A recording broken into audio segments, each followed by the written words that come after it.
नमस्कार। इस समय आप देख रहे हैं न्यूज इन इंडिया।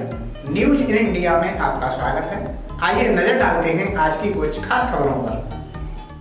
केरल में कोरोना वायरस से संक्रमण के 5 नए मामले सामने आने के बाद देश में इससे संक्रमित लोगों की संख्या बढ़कर 39 हो गई है। पिछले महीने इटली से आए केरल के एक दंपति और उसके बेटे और उनके 2 रिश्तेदारों को जांच में कोरोना वायरस से संक्रमित पाया गया। ताजा मामला सामने आने के बाद देश भर में कोरोना वायरस से निपटने की गतिविधियां तेज हो गई हैं। सरकार कोरोना वायरस को फैलने से रोकने के लिए कई उपाय कर रही है और स्थिति पर करीबी नजर रखे हुए है। भारत में कोरोना वायरस संक्रमण के 39 मामले आने के बाद कैबिनेट सचिव ने कल समीक्षा बैठक की, जिसमें फ्रांस, अमेरिका और स्पेन में संक्रमण के बढ़ते मामलों के मद्देनजर इन देशों से आने वाले यात्रियों के लिए हवाई अड्डे पर अलग एरो ब्रिज होंगे। चीन, दक्षिण Korea, Japan, Italy, Iran, Singapore, Thailand, Hong Kong, Vietnam, Nepal और इंडोनेशिया से आने वाले यात्रियों के लिए भी अलग से एरो ब्रिज का इस्तेमाल किया जा रहा है। कैबिनेट सचिव की हुई 16वीं समीक्षा बैठक में ईरान में फंसे भारतीयों को लाने की तैयारियों पर विस्तृत चर्चा की गई। राज्यों और केंद्र शासित प्रदेशों को यात्रियों की दी गई सूची के अनुसार सामुदायिक निगरानी को मजबूत करने को कहा गया। समीक्षा बैठक के दौरान इस बात पर जोर दिया गया कि लोगों को मास्क के इस्तेमाल के प्रति जागरूक किया जाना चाहिए। केंद्रीय स्वास्थ्य मंत्री हर्षवर्धन लगातार हालात पर नजर बनाए हुए हैं और स्थिति पर की गई कार्रवाई और तैयारियों की समीक्षा कर रहे हैं। देश भर के कई अस्पतालों में अलग वार्ड सुविधाएं बढ़ाई जा रही हैं। कोरोना वायरस से निपटने के लिए सुविधाओं में बढ़ोतरी करते हुए केंद्रीय स्वास्थ्य मंत्रालय ने एम्स प्रशासन से कहा है कि नई आपातकालीन शाखा के एक हिस्से में संदिग्ध कोविड-19 रोगियों के लिए अलग बिस्तर तैयार रखा जाए। दिल्ली सरकार ने कोरोना वायरस से निपटने के लिए एहतियाती कदम के तौर पर डीटीसी और क्लस्टर बसों, मेट्रो और अस्पतालों को नियमित आधार पर संक्रमण मुक्त करने के आदेश दिए हैं। वहीं सिक्किम के बाद अरुणाचल प्रदेश सरकार ने कोरोना वायरस को फैलने से रोकने के लिए विदेशियों को जारी किए जाने वाले प्रोटेक्टेड एरिया परमिट को अस्थायी तौर पर निलंबित करने का फैसला किया है। विदेश मंत्री एस जयशंकर ने कहा है कि ईरान के कुम शहर से भारतीय जायरीनों को वापस लाने का प्रयास जारी है और ईरान के अधिकारियों के साथ इस पर चर्चा चल रही है। उन्होंने कहा कि ईरान में भारतीय मछुआरों में कोरोना वायरस का कोई मामला नहीं मिला है।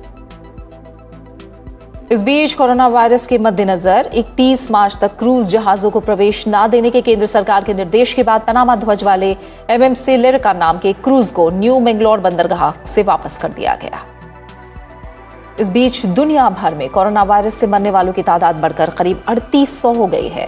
ये वायरस दुनिया के करीब 100 देशों में फैल चुका है। चीन में इस वायरस से 22 और मौतों के बाद सिर्फ चीन में अब तक 3119 मौतें हो चुकी हैं। वहीं कोरोना वायरस से इटली में एक दिन में 133 लोगों की मौत हो गई, जिससे देश में मृतकों की संख्या कुल 366 पहुंच गई है। जबकि एक दिन में संक्रमण के 1492 मामले सामने आने के बाद इटली ने 2 करोड़ से अधिक मास्क के ऑर्डर दिए हैं। चीन के बाद कोरोना वायरस से सबसे ज्यादा प्रभावित होने वाला देश इटली ही है।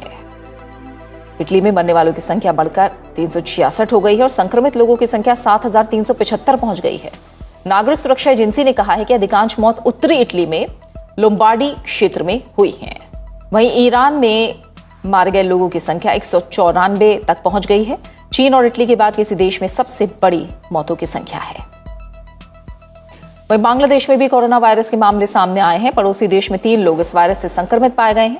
दक्षिण कोरिया में वायरस से संक्रमित लोगों की संख्या 7000 तक पहुंच गई है, जबकि अमेरिका ने कोरोना वायरस से संक्रमित लोगों की संख्या 400 पार करने के साथ ही न्यूयॉर्क में आपातकालीन स्थिति घोषित कर दी है।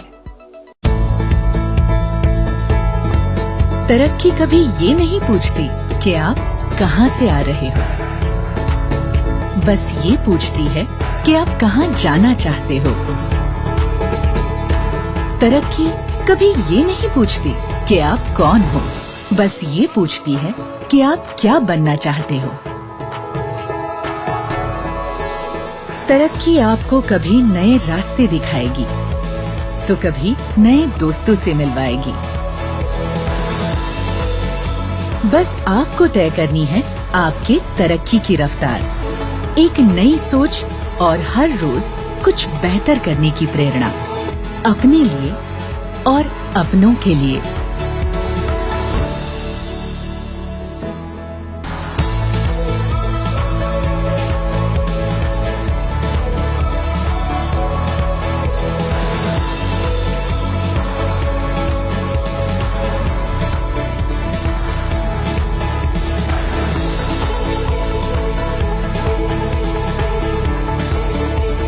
हर रोज कुछ बेहतर।